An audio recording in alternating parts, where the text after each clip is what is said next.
Bom dia, galera! Muito bom dia, sejam todos bem-vindos. O pessoal já está entrando aí na live. Daqui a pouquinho eu vou convidar minha amiga Georgia para estar aqui com a gente. Vamos entrando aí, pessoal. Ajude a compartilhar essa live, que hoje a live vai ser sensacional. Georgia vai dar umas coordenadas para a gente de como indicar um protetor respiratório, né, uma máscara respiratória para os trabalhadores utilizarem no dia a dia, né, para proteção contra o coronavírus também. Vai ser uma live sensacional mesmo. Então já compartilha aí. Tá vendo esse aviãozinho aí no canto inferior direito aí da live? Clica nele, já convida alguns colegas para participarem dessa live aí também. Já vão dando seu joinha aí para mim, pessoal. Aperta aí o coraçãozinho, dá uns coraçãozinhos aí pra gente. Sejam todos muito bem-vindos, tá? Georgia já tá aí, minha amiga. Tudo bom, Georgia? Márcio Sobrinho.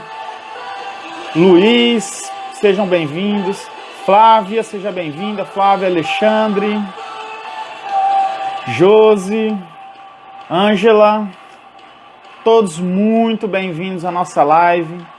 Já vou chamar a minha amiga Georgia para começar aí a live. Aproveita, pessoal, já compartilha aí, pessoal. Compartilha essa live.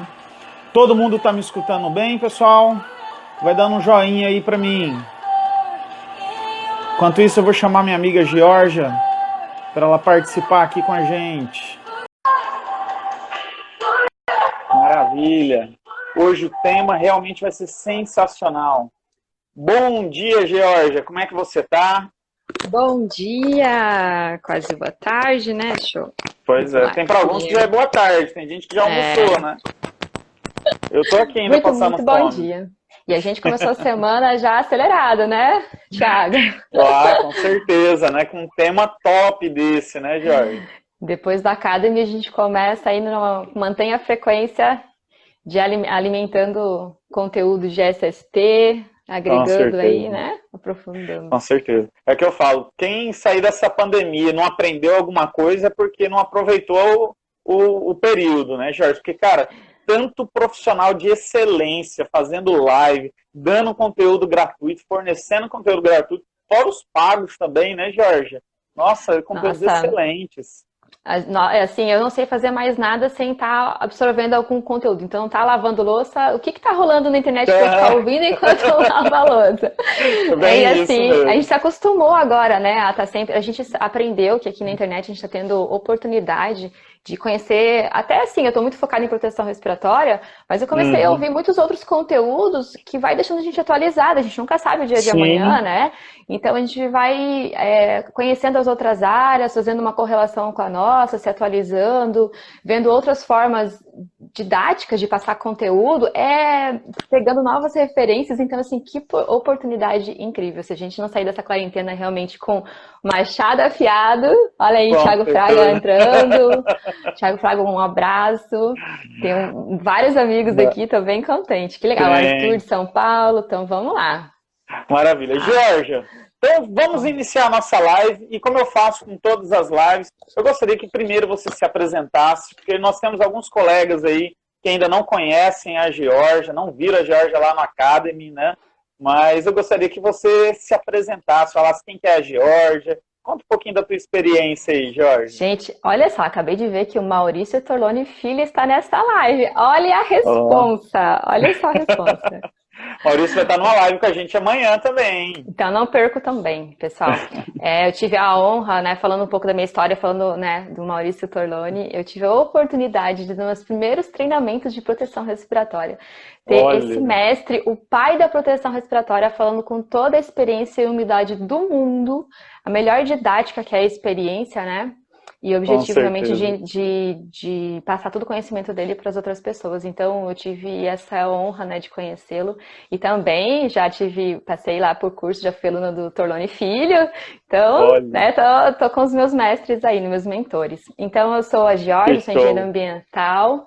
Isso fez toda a diferença, tá, Thiago? Acho fantástico isso. A gente olha para trás e fala... Quanto mais passa o tempo, mais eu valorizo essas oportunidades que eu tive no começo da minha carreira, que realmente vai colocando na gente um padrão né? Eu tive o Torlone como professor, então aí você vai seguindo, né, os passos e, Que enfim, é uma excelente. responsabilidade grande. Então eu sou Georgia, eu sou engenheira ambiental, eu sou engenheira de Uhum. segurança do trabalho, Thiago, e assim que eu comecei na área, antes mesmo de formar em engenharia de segurança do trabalho, eu já comecei a atender as indústrias aqui da região. Eu moro numa região industrial, Joinville, Santa Catarina.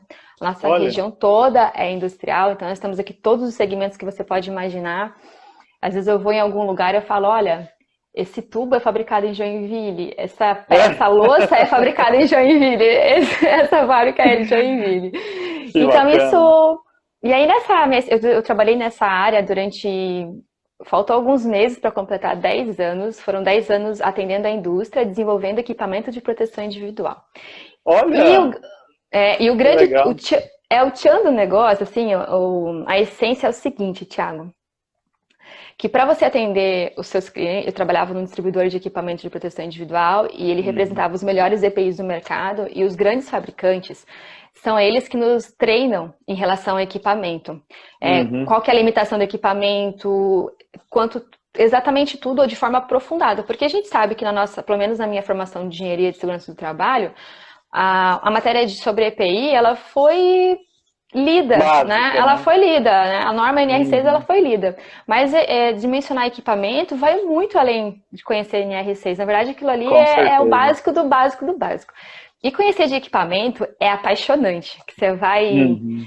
entendendo dos detalhes e que influenciam totalmente na durabilidade, na percepção do usuário. Cada elemento de um equipamento, cada elemento, cada material, ele tem um desempenho totalmente diferente no produto. Então, eu detesto quando eu vejo as FISPs falando luva de borracha. Gente, qual borracha? Existem 10 borrachas e uma é totalmente ineficiente em relação a outra borracha. Ele tem que falar qual que é a borracha, como Com assim? certeza.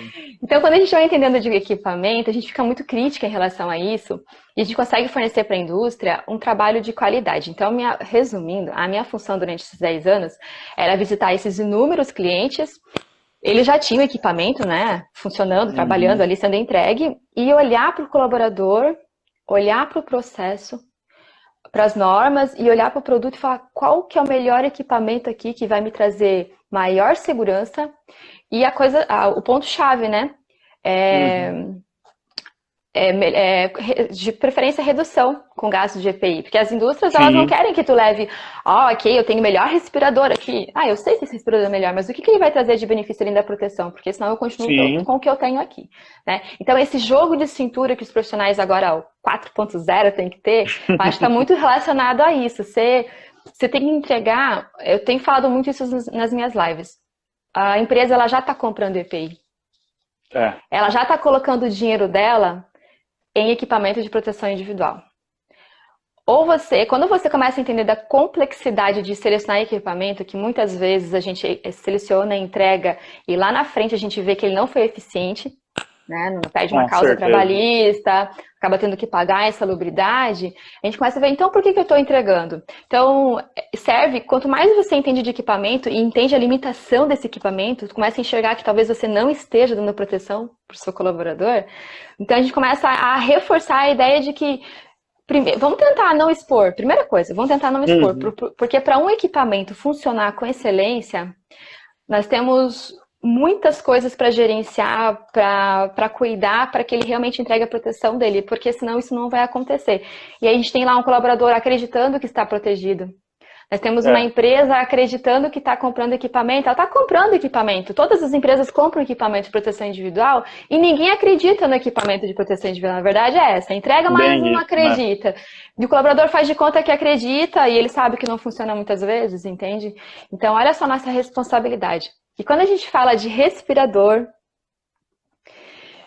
a responsabilidade não que seja maior perante as outras, mas os cuidados que a gente tem que ter em torno de um respirador para ele entregar a proteção que a gente precisa, que o colaborador precisa aí de muito cuidado. Não é só comprar. Ficar naquela situação que você falou, né? São vários processos que tem que gerenciar para garantir a eficácia do equipamento, né? E o trabalhador fica assim, não, eu entreguei uma máscara, aqui na minha região é muita fazenda, né? Então o trabalhador trabalha com agrotóxico, você entrega uma máscara, não. Beleza, eu não vou contaminar porque eu já estou com a máscara aqui, né? Então a máscara vai dar a proteção necessária para mim e, cara, se você não tiver a gestão daquilo, se não fez a avaliação para achar o FPMR da máscara correta, cara, não vai, às vezes não vai ser eficiente, né? Não vai ser eficiente. Então, e quando a gente traz um trabalhador para o treinamento, eu prefiro colocar todas as cartas na mesa, ó. O risco não é que eu prefiro, o próprio VPR ele pede isso, né? Então, dentro de um treinamento, a gente coloca os colaboradores a realidade do ambiente dele. Qual que é o teu processo? Primeiro a gente tenta entender qual que é a percepção dele de risco. Né? O que você acha que tem? A gente vai começar a puxar e conversar. E aí, quando a gente mostra para ele o que tem, como é que essa partícula, como é que ela está no ambiente, que ela não é visível olho nu, que ele não vai perceber, se ele for esperar para perceber, geralmente os contaminantes eles conseguem ser percebidos no momento que está sendo gerado, um lixamento, uma solda, né? Uma névoa, mas depois ele, pelo tamanho da partícula, pela dispersão no ambiente, você não consegue mais perceber a presença dele. Por isso que eles tiram o respirador, por isso que não se percebe, por isso que nós não temos o uso efetivo dos respiradores, né? Temos muito, é uma falha no tempo de uso, né? Todo o tempo de exposição. Então a gente traz o colaborador, a gente mostra tudo isso para eles e mostra o seguinte, ó. O teu equipamento, ele foi dimensionado dessa forma, utilizando todas essas bases de informações para entregar a proteção correta. No momento que você tira para falar, no momento que você tira para pegar um ar com temperatura diferente e tal, todo esse trabalho que a gente teve, né? O teste de vedação é para a gente descobrir mínimas falhas de um respirador, daí a gente começa a entregar isso para ele. Tem sentido vocês estarem aqui fazendo teste de vedação, não pode vir com uma barba nem um pouquinho comprida, e aí no dia a dia você... exatamente.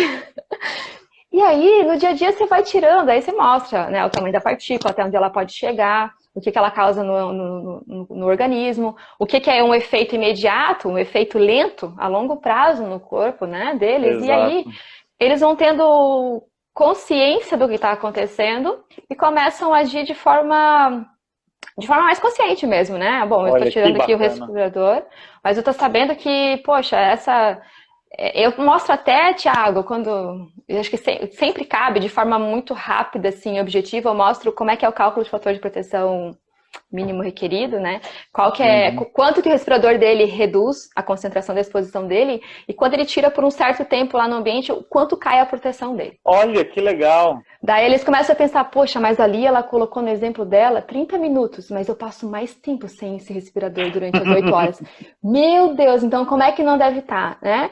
Então, por isso que nós profissionais, a gente sabendo da limitação dos equipamentos, tudo que precisa para o equipamento entregar a proteção que precisa, aí você tem duas opções. Você vira o rosto e faz de conta que não está vendo, tá?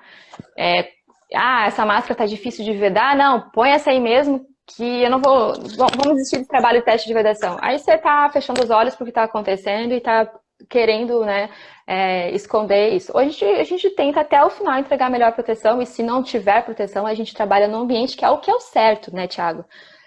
Só que eu martelo nisso, que as pessoas falam de entregar EPI e tal, mas a gente acaba colocando no EPI uma carga de um trabalho não bem feito no ambiente. Com certeza. Minha avaliação do ambiente não foi todos os pontos que eu queria, minha avaliação também é insegura, então vamos colocar EPI para corrigir, vamos tentar colocar EPI por enquanto. E aí nem o EPI é bem colocado, e nem o EPI é bem dimensionado, e ninguém monitora nada, e fica tudo mais ou menos faz de conta. Exatamente. Então esse foi um geral, tá, do trabalho, assim, resumindo, né, o que eu tentei entregar para as empresas durante esse tempo de desenvolvimento de equipamentos de proteção individual, e proteção respiratória está em quase todos os processos, então de extrema importância. Tá? Maravilha. E, Georgia, pensando no Covid-19, porque assim, veio aquela polêmica, né? Entrega máscara PFF2, aí vi muita empresa entregando PFF1, e aí, N95, aí o governo veio e trouxe assim, não, agora máscara de pano, tem que ser máscara de pano. Aí os profissionais, mas a máscara de pano não é eficiente, e bagunçou tudo, né, Georgia? Virou uma confusão na cabeça do profissional de SST. Então, assim, pensando... Da população em geral, né? Isso, exato. E pensando no Covid, primeiro, antes da gente entrar na proteção, Quais seriam os riscos respiratórios existentes, Georgia, quanto a essa questão do Covid? É que é o seguinte, toda vez que a gente fala de um risco respiratório, a gente tem que ver de que forma que esse risco está classificado no ambiente. Nós temos a classificação de riscos respiratórios pela sua forma, pelo seu estado físico, né? Então, ok, eu estou mexendo com um produto, eu estou falando de um risco biológico. No caso do vírus, ele não sai sozinho voando por aí, né? De que forma que ele é gerado no ambiente? Então, a avaliação do risco biológico é exatamente a avaliação que a gente também tem que fazer em qualquer processo. Tá? Então vamos lá, quando a gente fala de Covid, de que forma que a gente pode, que esse vírus sai do meu organismo e ele vai para o meio ambiente? Através da minha fala, isso já está bem disseminado, mas vamos lá. Através da minha fala eu gero gotículas normalmente por minuto, aí uma quantidade relevante.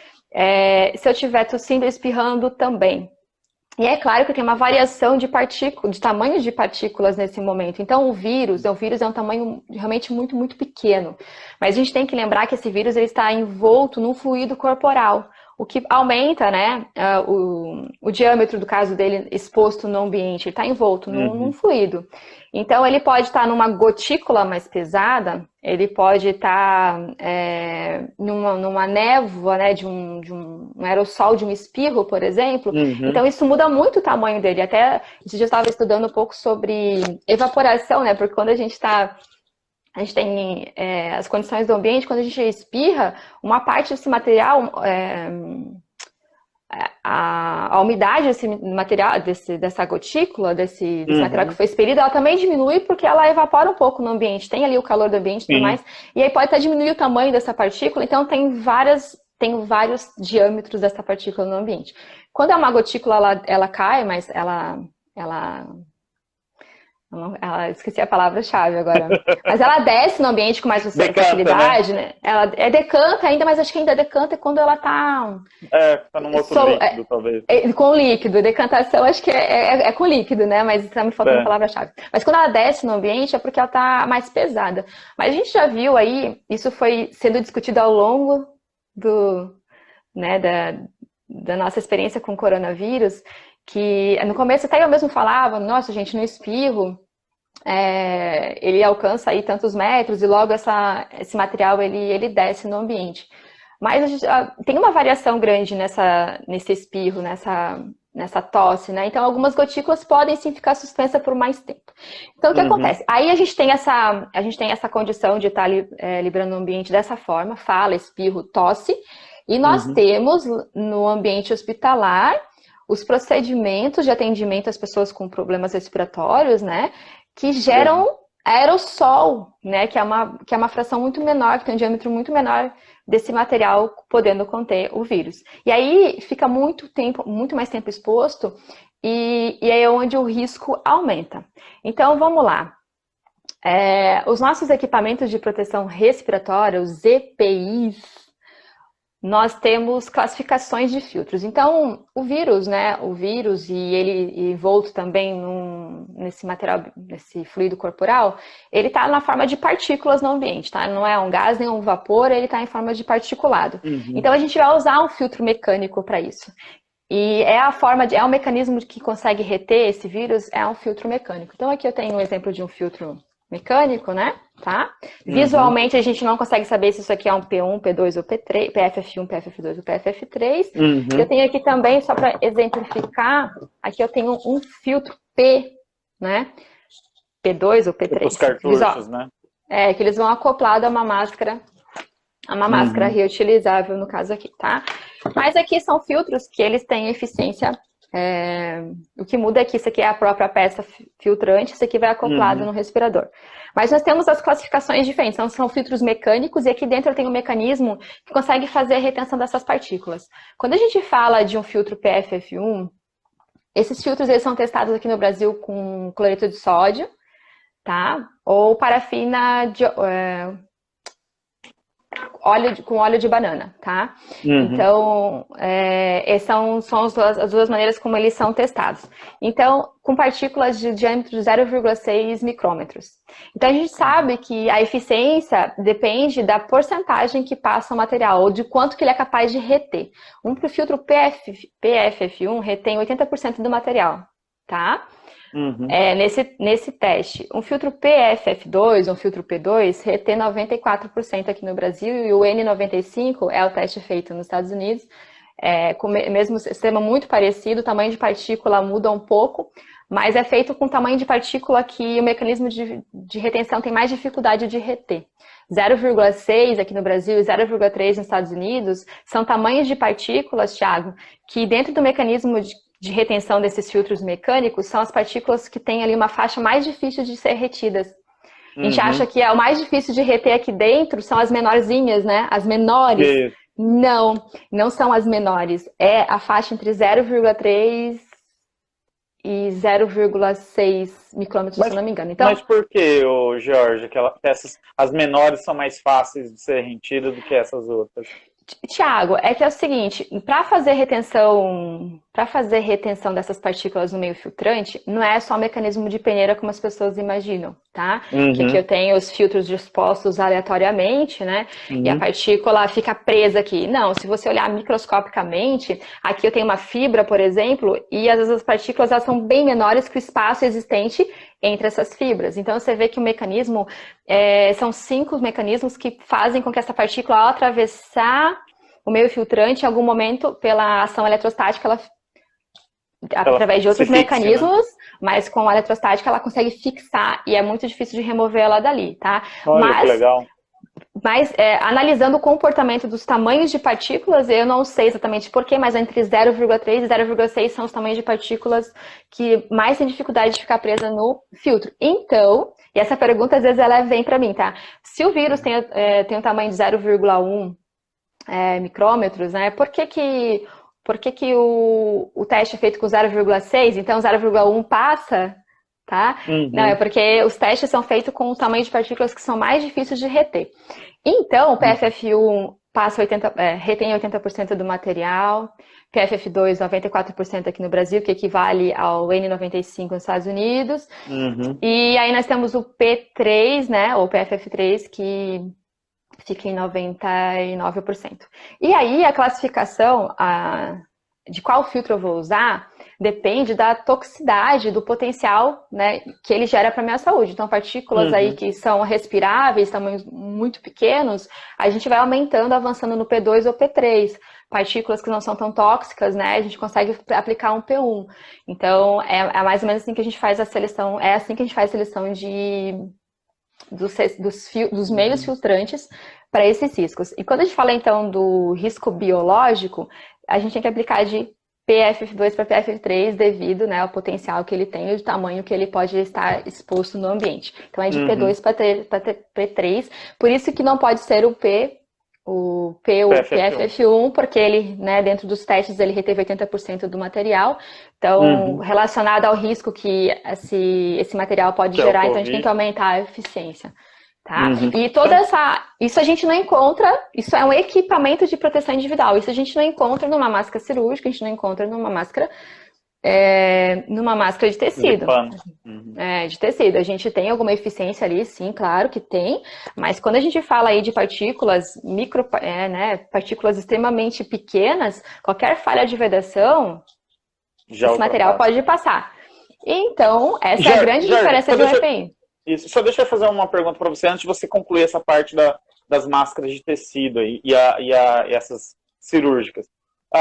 Teoricamente, então, o vírus ele é menor, teoricamente ele é menor do que os filtros. Só que como ele está no meio... Do que o espaçamento... dos filtros, né? Mas como ele está no meio aquoso, que seria a saliva, né? O meio por onde ele vai se transmitir, por conta disso ele acaba sendo retido. É isso ou não? Mesmo se ele não tivesse envolto, ele seria retido. O que acontece seria retido. O que acontece é que envolto no fluido corporal, a gente pode considerar que o diâmetro dele no ambiente, né, é maior, tá bom? Não o diâmetro do vírus, né? Mas do material onde ele está envolto, né, que ele vai ser respirado, que ele pode ser respirado, ele tá um tamanho maior. Então, por isso que garante porque eu pergunto isso porque eu conversei com um colega, né, também de segurança, ele falou, Thiago, mas a gente tem que ver porque máscara respiratória, ela tá protegida contra químicos, não biológico, né? Eu parei, fiquei assim, eu falei, eu não respondi que eu não tinha resposta Não. na época, Aí, né? Só vou perguntar para especialista. Aí vem a dúvida, por que lá no CA do respirador não mostra riscos biológicos, não é isso? Justamente.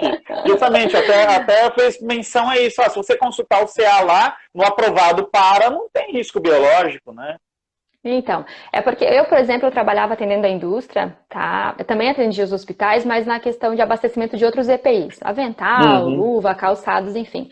Mas quando chegava na parte respiratória, nós éramos distribuidores classificados para a indústria, então nós não podíamos estar fornecendo respiradores para o hospital. Porque para o hospital tem que ter o selo da Anvisa, e é todo um outro cuidado na fabricação, na embalagem, armazenamento, porque esses respiradores também podem estar sendo usados no ambiente estéreo. Então muda muito, né? Então, assim, a classificação do filtro para o ambiente hospitalar, né, essa eficiência do filtro que eu apresentei para vocês agora aqui, ela é a mesma para o ambiente do respirador para o ambiente hospitalar, ok? Só que ela não tem esses cuidados extras, por exemplo, os respiradores para a área hospitalar também, eles têm uma proteção, um tratamento contra fluidos, por exemplo, de sangue. Tá? Tem uma proteção, tem alguns outros benefícios que não tem a ver com a filtragem, mas pelo ambiente que ele vai estar inserido, por exemplo, num ambiente cirúrgico, estéreo, né? Não posso pegar um equipamento que foi produzido, talvez, é como se fosse, talvez fazendo uma comparação, não sei se é totalmente correta, mas nós temos as luvas de procedimento, mas não cirúrgicos, e as luvas de procedimento cirúrgico, né? E essas aí são estéreis, tem todo um cuidado na fabricação, né? Então, esse é um dos motivos, né, de a gente ter os respiradores ambos com um filtro igual, PFF2, mas o CA fala que é para risco biológico, e o outro não, porque ele foi preparado para vender na indústria ou na área hospitalar. Porém, o filtro em si tem é o mesmo. Só os cuidados extras que, né, não é direcionado. Então, por isso que nesse momento de escassez, isso foi liberado, os hospitais podem utilizar equipamentos que não estejam com... eu tenho aqui um respirador, esse aqui mesmo que eu tenho, ele é um filtro PFF2, mas ele não está aqui com o selo da Anvisa, tá? Por exemplo, tá? Não, ele é eficiente para isso.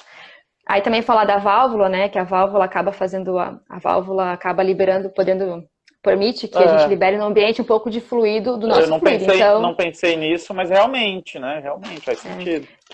Então, para quem está usando um EPI, né? Um respirador PFF2 com válvula, está fazendo a sua proteção. Mas está ainda expelindo no ambiente, né?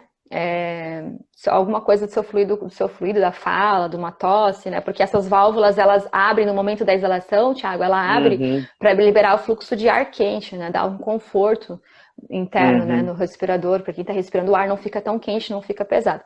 E aí, nessa hora que a válvula abre, eu posso estar expelindo também material. Então, por isso que para manter o ambiente protegido, e eu esteja protegido e o ambiente protegido, o ideal é que seja sem a válvula. Sem válvula. Com a válvula, tá? Então, olha como... Mas aí, nesse momento de escassez, os respiradores utilizados no ambiente hospitalar agora está liberado, né, do selo da Anvisa, tem que ser um filtro PFF2, né, o tal do N95. N95 é uma nomenclatura ali que eles utilizam para partículas sem presença de óleo nos Estados Unidos, tá? O nosso aqui, a gente usa S ou SL, que é para partículas com presença de óleo ou sem óleo, porque o óleo danifica, ele compromete a eficiência... Ele compromete um pouco a eficiência do filtro, né? Ele degrada um pouco o filtro. Então, ambientes onde eu tenho poeiras, névoas e fumos, né, com presença de óleo, a gente tem que aplicar um filtro que tem essa propriedade próprio. Aí nos Estados Unidos o N seria exatamente um filtro com eficiência de 95%, igual ao nosso PFF2, para partículas não oleosas. Ele significa o N. Podia ser N95, podia ser o P95, tá?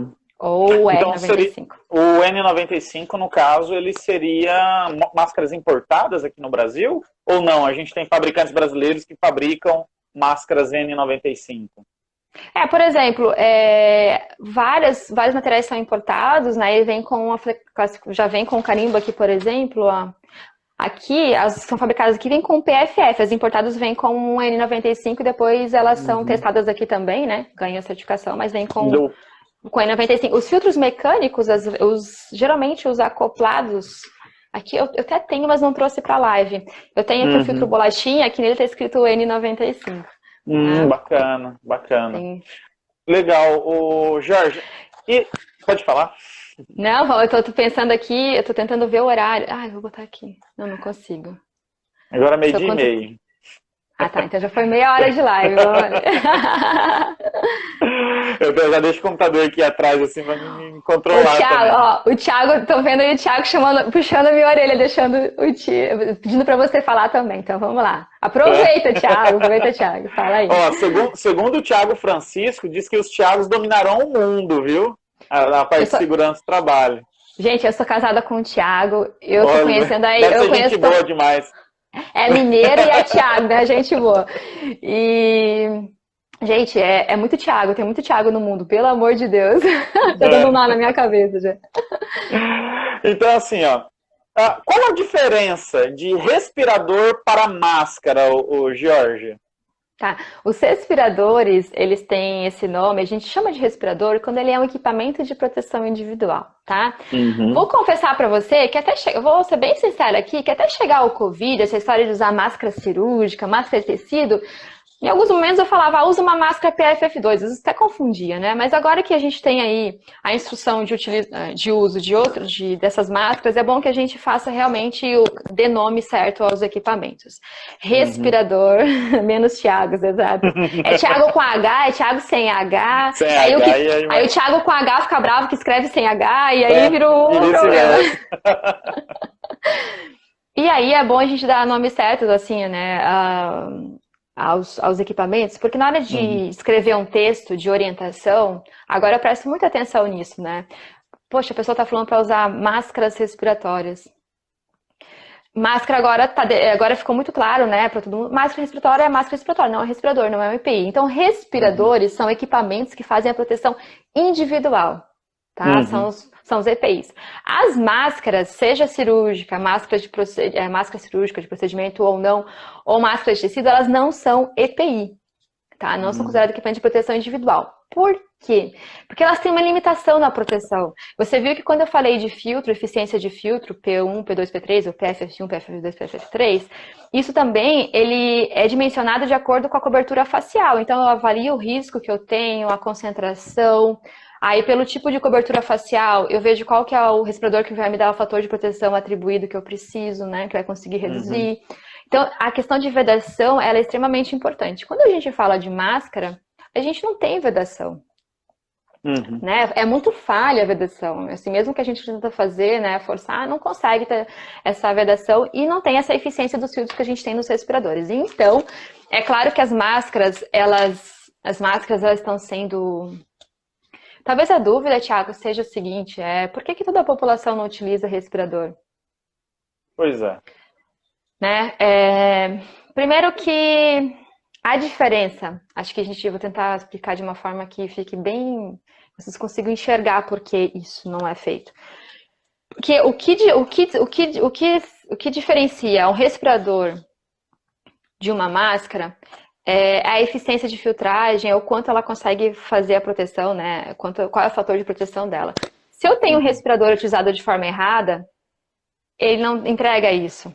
E é o que acontece com as máscaras. Então, o respirador, eu consigo ter ali qual que é a eficiência de filtragem, qual que é a proteção, que tipo de cobertura facial me oferece. Se eu uso de forma errada, se a população não tem treinamento, não tem teste de vedação, não tem uma avaliação médica, não sabe a hora de descartar, não fez testes para saber a saturação, esse respirador vai funcionar exatamente igual isso aqui. Olha. Tá? Então, assim, se isso aqui não for bem dimensionado, se a gente não tiver um PPR por trás, um programa de proteção respiratória, com vários cuidados, isso aqui, ele vai funcionar exatamente como isso. Não vai funcionar direito. Então, para que a população inteira vai utilizar se ela também não sabe fazer o uso correto? Perfeito. Tá? Então, seria perfeito todo mundo utilizasse? Claro que sim, vamos colocar PFF2 em todo mundo, né? Só que aí, se a gente não consegue fazer nem na indústria, nem no ambiente hospitalar, vamos fazer um PPR nacional aí, ou por na comunidade. Na comunidade. PPR da comunidade. Vamos rachar de ganhar dinheiro aí, você vai dar? especialistas em proteção respiratória, né? Gente do céu, imagina a gente lidando com esse povo todo que não quer fazer barba, né, Thiago? Meu Deus do céu. Eu tô Primeira coisa que ia acontecer, olha só que interessante, primeira coisa que ia acontecer se a gente fosse fazer um PPR para a comunidade, que é uma brincadeira, óbvio, né? Primeira coisa que a gente ia fechar, os estabelecimentos que fazem barbearia. Não, né? Ia aumentar, né? Que daí ia fazer a barba de vez, né? Ia mandar todo mundo tirar. Só ia acabar com esse modelinho de vocês aí aparado, bonitinho, com design. Mas aí na verdade, poderia até aumentar, né? Enfim, então, não seria eficiente. Foi uma brincadeira, mas é porque, assim, claro que seria interessante. Thiago Fraga. Quero ver se tu consegue ficar rico aí, Thiago, porque aqui, não tá não. Não, tô brincando, eu sou muito feliz com o meu trabalho e por isso que eu tô aqui, né? Sou muito realizada, faço com paixão mesmo. E é por isso, tá? Porque o equipamento de proteção respiratória, é por isso que existe um PPR por trás, Thiago. E outra coisa que você não sabe, que as pessoas não sabem, não sei se você sabe, na verdade, é que não é toda pessoa que pode usar um equipamento de proteção respiratória. Tá? Tem pessoas que não estão aptas psicologicamente para usar um equipamento de proteção respiratória. E isso é avaliado dentro do PPR. A primeira coisa que você tem que fazer quando você contrata um funcionário que vai trabalhar na solda, na pintura, no jateamento, no lixamento, é verificar se esse colaborador pode usar um EPR, um equipamento de proteção respiratória. Porque se você passa ele lá para a área sem avaliar para um profissional da saúde, um médico do trabalho, chega lá na área, ele não quer usar o respirador porque ele não consegue. Ele tira o tempo todo porque ele não consegue, ele tem fobia, enfim, né? Então, olha quantos cuidados a gente tem no uso do respirador. Então, a máscara cirúrgica, a máscara de tecido é uma ótima ferramenta para a gente controlar a contaminação do ambiente, tá? É como se a gente estivesse usando um EPC? Concorda comigo? Sim. Né? Então, a gente está, em vez de ficar protegendo a pessoa de receber a carga viral, vamos evitar lançar no ambiente essa carga viral, né? Então, claro, eles ajudam muito, né? Agora vários modelos estão saindo, né? Esse aqui até foi meu marido que ganhou de uma paciente que anda fazendo, tem que ficar de olho nisso, né? E, ganhou alguns modelos, e aí estão saindo vários modelos, né? E aí foi bem legal, Thiago, que a gente teve agora, né, a publicação de uma prática recomendada pela BNT. Exatamente.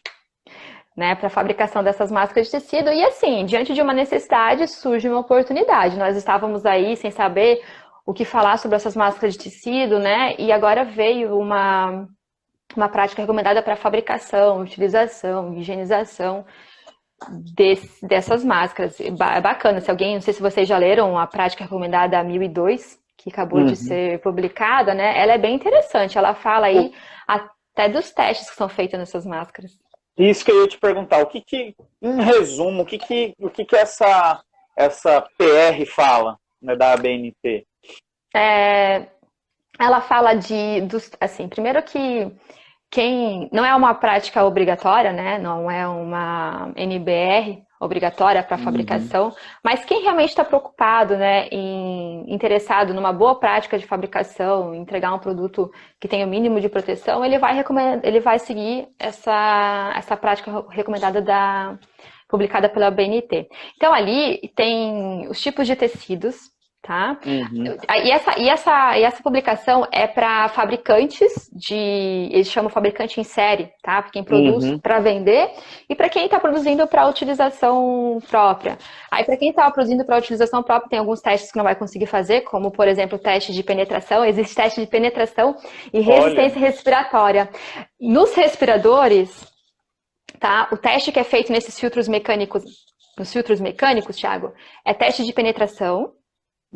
E teste de resistência respiratória, porque tem que haver um conforto na respiração do usuário, e isso é medido, tá? Então o respirador tem que alcançar aquela eficiência de 99%, 95%, 94%, mas a resistência não pode ser muito alta, tá? Porque senão pode causar algum problema, né? Essa dificuldade de resistência respiratória também não pode ser o colaborador não pode sofrer por isso.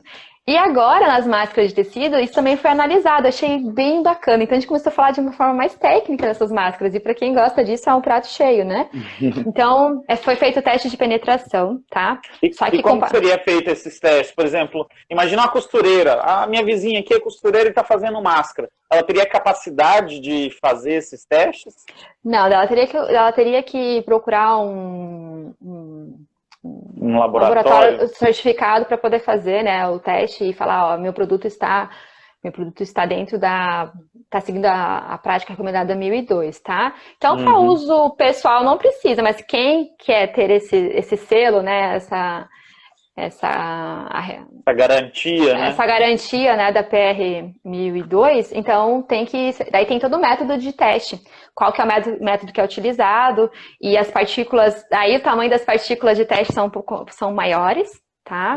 Eu fiz essa comparação, enquanto no respirador aqui no Brasil é 0,6, para essas máscaras de tecido até 3 micrômetros. Então o tamanho de partícula muda bastante e a eficiência, a penetração é de pelo menos 70%.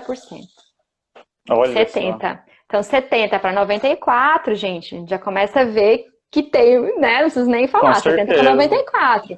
Mas pelo menos, Thiago, a gente tem um parâmetro agora, né? Sim, tem um parâmetro, tem uma. Aí tem também, ali tem os tipos de tecidos que pode ser feito, tem esses testes, né, de penetração e de resistência respiratória. Porque imagina, se nosso colaborador não quer usar lá um respirador com válvula na fábrica, tu imagina essas máscaras com 3 tecidos que... Aí o povo começa a tirar, colocar. Claro, não consegue respirar ali dentro, Sim. Né? Então também a medida da resistência respiratória dessas máscaras de tecido, né, dentro da prática recomendada pela BNT. Prática recomendada, então, também está sendo analisado eficiência de filtragem e resistência respiratória, que é pelo menos a eficiência de retenção de partículas 70%, e a resistência respiratória também é medida, tá? Show! E aí, outras coisas que tem lá na prática recomendada é o seguinte, o tamanho, né, dos respiradores, os tipos de costura. Eu vi até modelo lá também.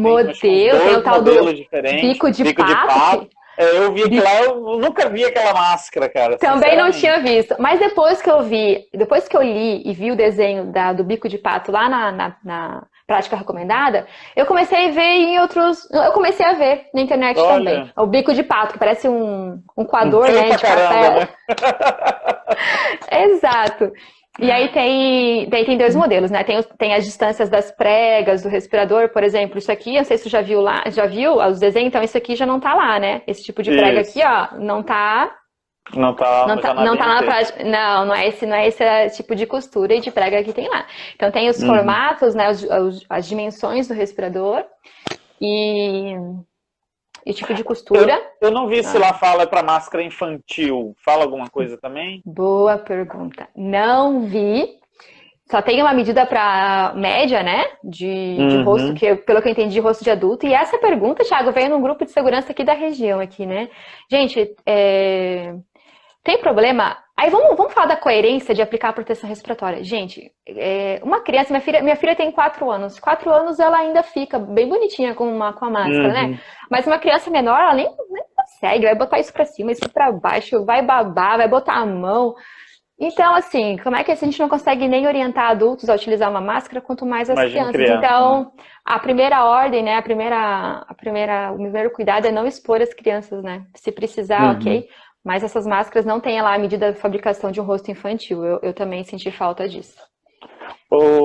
Georgia, para a gente concluir o assunto, para a gente vir para as perguntas, tem algumas perguntinhas aqui, né? Vamos lá. Me fale se o meu raciocínio está correto, tá? A utilização dos respiradores, eles vão ser direcionados para a proteção do trabalhador mesmo, com eficácia, desde que tenham PPR, mantido todas as condições. Beleza. Agora, já as máscaras respiratórias para o COVID, o foco é diminuir o índice de contaminação. Porque quando a gente fala, a gente expele gotículas, essa gotícula pode estar contaminada. A partir do momento que eu coloco uma barreira, que é a máscara, o objetivo é diminuir esse índice de contaminação. Seria só isso, por isso que tem que o governo indicou outros da máscara. Eu acho que daí tem que ter um cuidado nessa explicação que talvez eu tenha falhado. Então, o principal benefício é a gente controlar a contaminação do ambiente, mas dependendo do tamanho da partícula que eu estou expelindo, ela também segura. Tá? Ela vai segurar. Por isso, por exemplo, uma máscara de tecido, a gente viu ali que tem pode ter proteção, retenção de 70% do tamanho da partícula, né? Ou mais, se a partícula for maior, talvez a retenção seja maior. Então, claro que tem uma retenção também, só que ela não consegue ser tão eficiente para partículas ali, aerossol, por exemplo, né? Ela não vai ser tão eficiente quanto o respirador. Então, dependendo do tamanho da partícula que chega na minha máscara de tecido, na máscara cirúrgica, sim, o material é retido também. Só que em situações onde o vírus está ali suspenso no ar, num diâmetro muito pequeno, essas máscaras não vão ter eficiência como um respirador dentro de um PPR. Maravilha, show de bola. Vamos para as perguntas aqui, Jorge, que a gente tem um tempinho ainda para responder. A Ivina Maria da Silva perguntou aqui, Jorge, você viu o estudo das máscaras pela Universidade de Uberlândia para a Covid-19? Eu não sei se foi de Uberlândia, que tem comparação de filtros até de papel. Olha, eu não vi. Eu só dei essa informação só. Eu só não lembro se era de Uberlândia. Ontem, eu não sei, agora eu não sei se a gente está falando das mesmas. É porque, gente, assim, é tanto material circulando pela internet. E eu vou falar para vocês que dentro do meu perfil ali do Instagram, eu tenho bastante cuidado em compartilhar isso. Então, antes de ter a prática recomendada, antes de ter parâmetros ali de teste dessas máscaras de tecido, eu falava, pessoal, a máscara de tecido, ela com certeza vai ajudar com a barreira para não contaminar o ambiente, tá? Mas onde eu tenho a exposição a aerossol, eu preciso de um respirador com vedação e tal. Então, tem que ter um pouco de cuidado, porque a gente tem essa grande responsabilidade. Então, ontem veio no meu WhatsApp uma pesquisa feita... Eu não lembro por quem, mas tinha uma referência de quem testou, quem fez esse estudo, da eficiência de filtragem, inclusive de papel, esses papéis que a gente usa, folha de papel que a gente usa para limpeza de superfície, enfim, como um guardanapo, sabe? Sim. Tinha até estudo com esses materiais e eu fiquei pasma, porque tinha uma eficiência média ali de filtragem, se eu não me engano. Mas que cuidado, que se eu falar que isso tá ok, primeiro que eu não participei do estudo, né? Não sei quais foram os critérios para avaliação desses filtros. Daqui a pouco tem pessoas aí fabricando respirador com papel. Papel, e aí, como é que fica, né? Então eu prefiro não. Papel toalha. Obrigada, Ivan. Isso mesmo, papel toalha.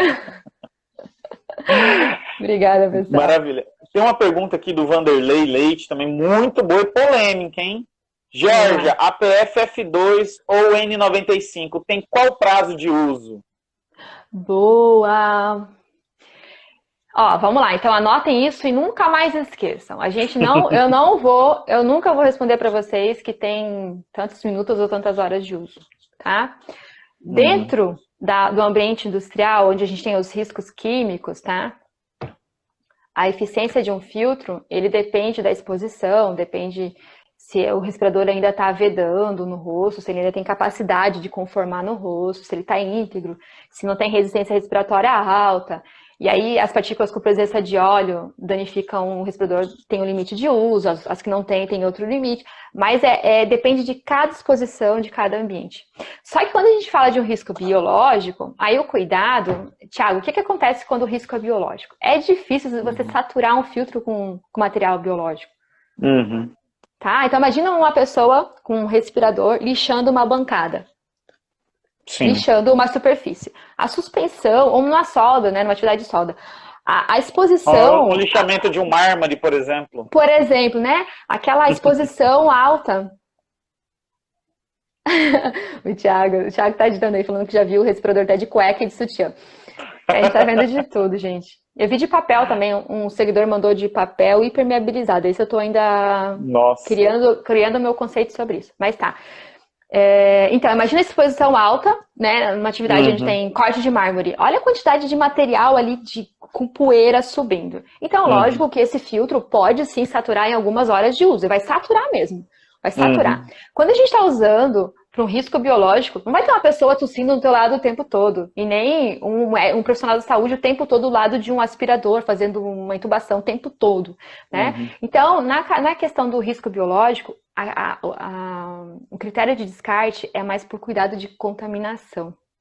Uhum. Tá? De às vezes tirar e contaminar o respirador por dentro, ou então essa máscara está úmida já, porque na indústria, se o respirador estiver úmido de suor, o que vai causar é desconforto respiratório. Mas no ambiente hospitalar, se essa máscara estiver úmida, de eu tocar o respirador, eu posso estar tendo contato, né? Transmitindo. Então, quando eu falo de risco biológico, o cuidado, o tempo de uso é em relação ao cuidado de contaminação. E aí, cada ambiente, estabelecimento, vai definir seu prazo de durabilidade de um respirador de acordo com a frequência respiratória, da posição de trabalho. Se eu estou aqui só escrevendo, preenchendo ficha de pessoas que eu estou atendendo, é uma coisa. Agora, a pessoa que está lá montando algum equipamento e andando, é outra durabilidade.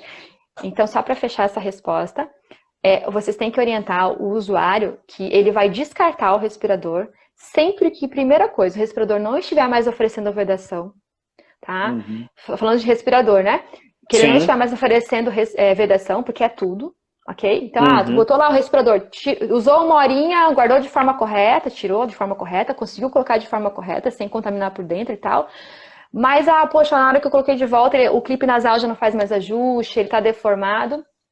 Então, ele já não está mais fazendo a proteção que precisa. Ou então, se ele tiver úmido, né, de fluido, da fala, né, de tudo mais, aí você pode também trocar. E aí a Anvisa estava falando de 8 horas o máximo de uso, né? Mas, por exemplo, se isso acontecer com 4 horas de uso, com 3 horas de uso, eu tenho que descartar ele antes. Então, eu acho que o mais importante é você falar quais as características que demonstram que o filtro não está mais bom para utilização, tá? Eu não sei se você já viu, mas alguns anos atrás, porque assim, antes de ser engenheiro de segurança, eu era técnico de segurança também. Então eu formei como técnico de segurança em 2007. Aí em 2008 que eu comecei a trabalhar dentro da área, né? E na época, eu lembro que eu pegava os manualzinhos que vinham nos EPIs, e eu lia para mim conhecer, né? Para mim aprender e tudo mais. E eu lembro que naquela época, eu peguei uma máscara respiratória e vinha lá escrito, né, após aberto, usar até por 7 dias. Não sei se você já viu isso. Não. Vinha, cara, em algumas máscaras respiratórias vinha. Após aberto, usar por no máximo 7 dias. E vinha sem máscaras descartáveis? Descartáveis. PFF. Eu não vou lembrar agora a marca, modelo dela, mas eram aquelas mais baratinhas que todo mundo usava, qualquer empresa que você chegava tinha dela, umas azulzinhas da época, mas eu não lembro marca, assim.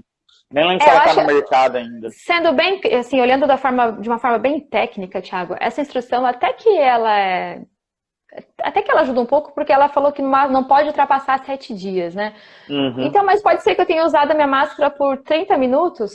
Ela tinha lá a recomendação, seguir o PPR ou após 7 dias, tinha algumas coisas relacionadas a isso. Ela meio que trancava. Só que eu lembro também que alguns anos depois, eu lembro que eu dava isso no treinamento, eu dava treinamento assim, de máscara respiratória e falava, você pode usar por 7 dias, tá escrito aqui, ó, e mostrava pros caras. Aí eu lembro que um treinamento da mesma máscara eu peguei, eu falei, tá, não tinha mais. Eu procurei, não tinha mais. Não tinha mais. Não, é porque, assim, ó, quando a gente fala, tem ainda algumas com esse tipo de recomendação. Ó, o Torlone tá falando que ainda tem algumas com esse tipo de recomendação. É porque, assim, a gente tem que aprender a fazer a avaliação da exposição. Então, entender como o filtro funciona, o que degrada ele, por exemplo, se tiver a presença de óleo, se for um filtro que não é para partículas oleosas, esse respirador parado, esse filtro vai degradar, vai tirar a eficiência de filtragem, né? Vai atrapalhar os mecanismos de filtração. Então, como é importante a gente conhecer de filtro, mecanismos de retenção, porque por conta própria você consegue olhar para o seu ambiente, olhar para o tipo de atividade, tipo de exposição, e você vai tendo critérios, né, para fazer essa orientação. E o PPR, por isso que o PPR é importante, você vai falando de cada exposição, de cada atividade, ó, para essa área aqui, né, recomendado fazer a troca, né, claro que o colaborador sempre vai ser instruído a seguir esses parâmetros de troca de um respirador, porque isso não é fixo, não é exatamente não tem um tempo certo de uso, né, mas a gente não fica preso a não, é com 5 dias, é com 1 dia, é com 8 horas de trabalho, a gente começa a avaliar o que é o meu ambiente, como é que é a atividade do meu colaborador, tá? Que acho que isso é o mais importante, a gente tem que aprender a fazer. Porque as pessoas vão me perguntar, Georgia, quantas horas eu posso usar? Eu não sei. Como é que é a tua atividade?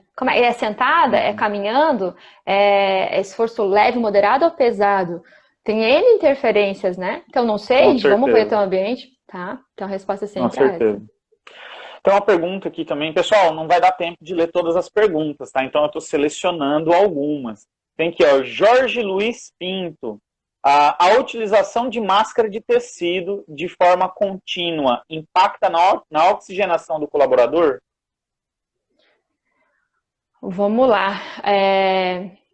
Eu não tenho certeza do que eu vou falar, para falar bem a verdade, mas assim, agora que a gente teve um ensaio nessas máscaras de proteção respiratória, com a resistência respiratória sendo analisada, eu acho que é um cuidado, né, para a saúde da pessoa que está utilizando. Então, olha que legal a gente começar a procurar por máscaras no mercado que estão seguindo essa prática recomendada. Porque aí eu sei que aquela resistência que o respirador aquela máscara está apresentando é uma resistência que não atrapalha o meu sistema respiratório, não vai causar fadiga e tudo mais. Então, por isso que é legal vocês saberem que a resistência respiratória ela é medida no respirador, porque isso é importante. E agora, na máscara. Então, pode atrapalhar? Acredito que sim. Porque se não fosse atrapalhar, isso não seria um parâmetro analisado dentro até das máscaras de tecido. Tá? Já era no respirador, que eu já sabia, mas agora na máscara de tecido também. Então, olha que legal a gente... Isso é muito importante, a gente procurar por máscaras que sigam a prática recomendada para esses ambientes onde o uso está sendo contínuo, nos mercados, estabelecimentos comerciais. Para nós que usamos um pouquinho para ir no mercado e voltar, tá tudo bem. Tranquilo, mas quem tem que ficar 8 horas com essa máscara no rosto, né? Vamos procurar, então, um equipamento que tenha aí, né, resistência respiratória avaliada para que a gente possa conseguir possibilitar que esse trabalhador fique com esse respirador, essa máscara no rosto. Quando a gente começa a ver o pessoal tirando, colocando, ou ele não é apto a usar porque tem alguma fobia, né, não consegue ficar dentro, ou porque o equipamento que ele está usando não permite que ele respire direito. Então, quem que vai conseguir ficar? Não fica, né? Com certeza. Tem uma pergunta aqui da Rose, que é minha esposa, tá aqui na live também, ó. Ela tá perguntando aqui. Não, só o Thiago que tá saindo ali também. Abraço pro Thiago. Vamos lá. A Rose está perguntando, ó, fala sobre a máscara de tecido para crianças, né? Li em alguns artigos que alguns pediatras não recomendam para criança abaixo de 2 anos. Será que é por aquela questão que você falou de toque dela tocar ou realmente... Não, é um conjunto. É um conjunto, porque ele, né, tem uma certa resistência respiratória, uma criança de 2 anos, né? O sistema respiratório dela ainda deve ser um pouco frágil. Então, como é que ela vai conseguir respirar dentro de uma camada ali de tecido, né? E 2 anos também isso não vai ser eficiente. Então, tem toda essa questão de desconforto para a criança, de causar ali algum problema, né, até psicológico, dela tá se sentindo, porque, gente, quando a gente fala de usar equipamento de proteção respiratória, a parte psicológica é avaliada também, se a gente pode usar o respirador, né? Então, imagina uma criança de 2 anos usando um equipamento desse, como é que ela se sente, né? O que isso pode causar nela? A minha filha de 4 anos, ela entende o que é o coronavírus, ela dá uma aula para vocês de algumas coisas aqui, mas uma criança de 2 anos, ela não sabe que tem uma coisa prendendo ela e dificultando a respiração dela. Então, eu acho que é por um conjunto de motivos, de fatores, tá? Com certeza. E aí, eu aponto também a ineficiência, porque uma criança de 2 anos, você coloca qualquer coisa nela, ela puxa. Com certeza. Ela puxa. Jorge, show de bola, cara. Que live sensacional. Bastante gente agradecendo. Pessoal, peço desculpa porque o nosso tempo tá acabando. Agora, o Instagram vai derrubar todo mundo aqui, vai mandar todo mundo embora. Né? Então, assim, não dá para mim ler todas as perguntas também, mas assim, eu acho que a Georgia esclareceu muita coisa. Nós, como profissionais de segurança do trabalho, eu acho que a gente vai estar mais bem capacitado para orientar um cliente quanto ao uso dessas máscaras, tá?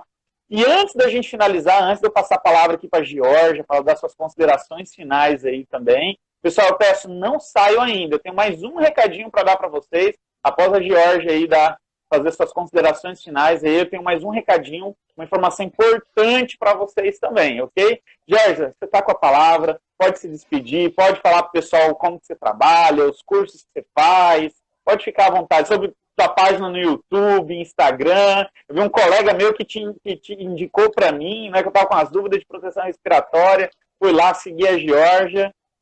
Nossa, só estamos 26 segundos, Jorge. Tem que ser bem rápido. Não, ó. Beijo. Amanhã o professor Torlone tira o resto das dúvidas, corrige alguma coisa que eu falei errado, pessoal. Tenham coerência no que vocês estão fazendo. Coerência. Conheçam o risco, o equipamento e vejam o que vocês podem fazer de melhor. Beijo, maravilha. Obrigada. Pessoal, amanhã live com Maurício Torlone falando sobre PPR, mesmo horário também. Outro profissional de proteção respiratória. Espero vocês, hein?